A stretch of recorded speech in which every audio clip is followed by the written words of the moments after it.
Hello दोस्तों, आपके अपने YouTube channel health and dental care में आपका स्वागत है। आज हम बात करेंगे कि चोट लगने से टूटे दांतों को बिना निकाले पुनः तैयार करना। कभी कभी चोट लगने के कारण हमारे आगे के जो दांत होते हैं उनको काफ़ी नुकसान हो जाता है। सामान्यतः चोट लगने या एक्सीडेंट की कंडीशन में दांतों को मुख्यतः 5 प्रकार से डैमेज होता है। एक तो दांत का जो क्राउन पोर्शन है, जो बाहर अपन को दिखाई देता है, वो टूट जाए। गम्स के ऊपर का जो पार्ट है, क्राउन पोर्शन, वो क्षतिग्रस्त हो जाए।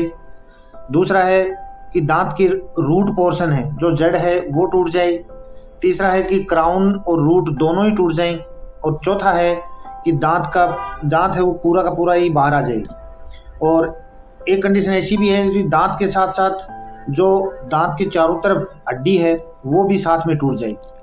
तो ऐसी कंडीशन में हम दांत को रीबिल्ड कैसे कर सकते हैं। तो आज हम बात करेंगे कि टीथ के क्राउन पोर्शन होता है उसके टूटने के बारे में, जो ट्रीटमेंट है उसके बारे में बात करेंगे। जब दांत की बाहरी परत, जिसको हम इनेमल बोलते हैं, वो चिप ऑफ हो जाए या वो टूट जाए, तो उसको रीबिल्ड करने के लिए केवल सिंगल विजिट का ट्रीटमेंट है उसमें, और कंपोजिट की सहायता से वापस दांत को उसी तरीके से बना सकते हैं। दूसरा है कि इनेमल के साथ साथ अंदर की जो परत होती है डेंटिन, वो भी टूट जाए, तो ऐसी कंडीशन में पेशेंट को तेज दर्द भी हो सकता है और बहुत ज़्यादा ठंडा गर्म भी लग सकता है।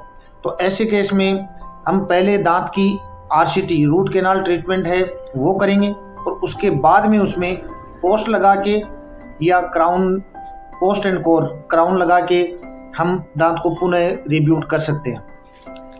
पोस्ट का मतलब है कि दांत को रिबिल्ड करने के लिए दांत की जड़ में एक छोटा स्क्रू लगता है, या फाइबर का जो पोस्ट आता है उसके द्वारा हम दांत को पुनः तैयार करते हैं। बाद में दांत के ऊपर कैप लगाते हैं, जो दांत को पहले की तरह ही आकार दे देता है। कुछ केस में पोस्ट लगाना है वो इम्पॉसिबल होता है, क्योंकि नीचे के दांत के और ऊपर के दांत के बीच में जो गैप है वो कम होता है, तो उस केस में पोस्ट है वो पॉसिबल नहीं हो पाती। तो ऐसे केस में हम नज़दीक के बगल वाले जो दांत हैं उनका सपोर्ट लेके भी हम फिक्स पार्शियल डेंचर के रूप में उनको पुनः तैयार कर सकते हैं। इस सारी प्रक्रिया में किसी भी प्रकार का कोई दर्द नहीं होता है, और इसमें दांतों को निकालने की भी जरूरत नहीं होती है।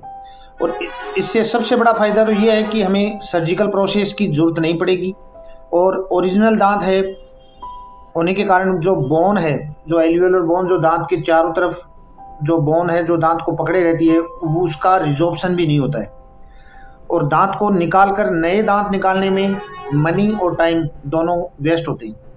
तो ये कम टाइम में और कम खर्चे में दांत को पुनः बनाने की जो प्रक्रिया है वो इस तरीके से है। आज के लिए बस इतना ही।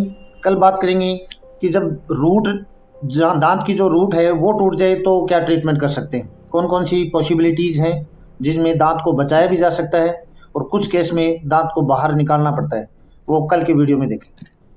आज के लिए बस इतना ही। Thank you. खुश रहो, स्वस्थ रहो।